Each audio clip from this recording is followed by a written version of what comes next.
और प्रधानमंत्री नरेंद्र मोदी जी जैसा एक नेतृत्व है जो दृढ़ इच्छा शक्ति का धनी है। लेकिन इस कोरोना के संकट में भी जिस तरीके से उन्होंने देश को तैयार किया, लोगों ने दांतों तले उंगली दबा ली। जनता कर्फ्यू की घोषणा, जैसे लगा कि सारे देश ने इस जनता कर्फ्यू को अनुशासन पर्व के रूप में लिया। उसके बाद लॉकडाउन की घोषणा। लॉकडाउन को भी जिस तरीके से देश की जनता ने उसका निर्वाह किया है, जिस तरीके से निभाया है, उसकी जितनी भी प्रशंसा की जाए वह कम है। और मैं कहना चाहता हूं, भारत ही नहीं बल्कि दुनिया के दूसरे देशों में लोगों ने कहा कि सचमुच यह तो एक चमत्कार का काम किया है। कोरोना वॉरियर्स यानी डॉक्टर्स, नर्सेस, मेडिकल स्टाफ जो कोरोना पीड़ितों की सेवा में लगे हुए थे, उनके सम्मान में दीपक जलाने का प्रधानमंत्री का आह्वान होता है। सारा देश दीपक जलाने के लिए घरों से निकल पड़ता है। आह्वान होता है, तालियां बजाकर उनका अभिनंदन करने का, थाली बजाकर अभिनंदन करने का। सारा देश जो है आगे निकल पड़ता है। यह सब जो कुछ भी हुआ, यह देश की सामूहिक संकल्प शक्ति नहीं है तो मेरे बहनों भाइयों इसे मैं क्या कहूंगा। और कोरोना के संकट को लेकर भारत ने जो तैयारियां की हैं, उसकी वर्ल्ड हेल्थ ऑर्गेनाइजेशन ने भी प्रशंसा की है। लेकिन हमारी राजनीति विरोधियों को मित्रों रास नहीं आ रही है, जबकि इस हकीकत को देख रहे हैं कि हमारी रिकवरी रेट भी काफी अच्छी है।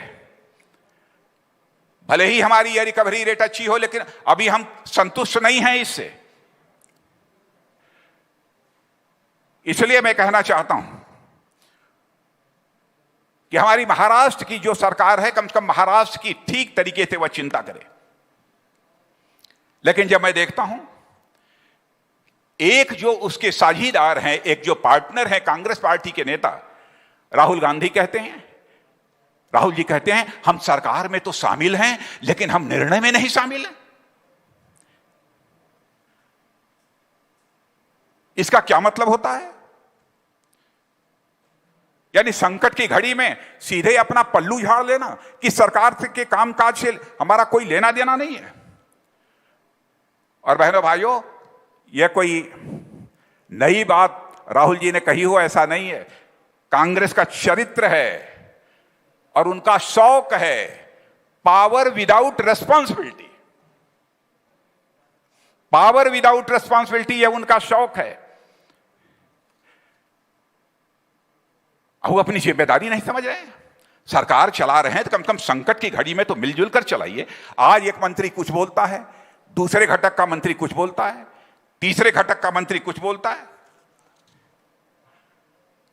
राजनीति केवल सत्ता का सुख भोगने के लिए नहीं की जाती है।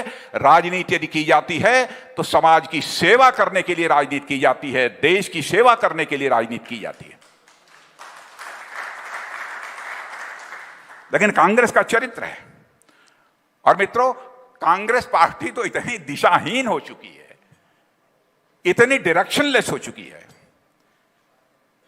कि 2019 का जो लोकसभा चुनाव हुआ है, इस लोकसभा चुनाव में इतनी भी सीटें प्राप्त नहीं हुई कि उन्हें विपक्षी दल की लोकसभा में मान्यता प्राप्त हो सके।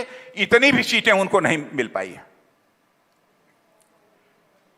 लेकिन जो भी सारी परिस्थितियां हैं, इन्हीं परिस्थितियों में हमें आगे का रास्ता ढूंढना है और पूरी ताकत के साथ, मजबूती के साथ उसी रास्ते पर हमको अपने कदम आगे बढ़ाते जाना।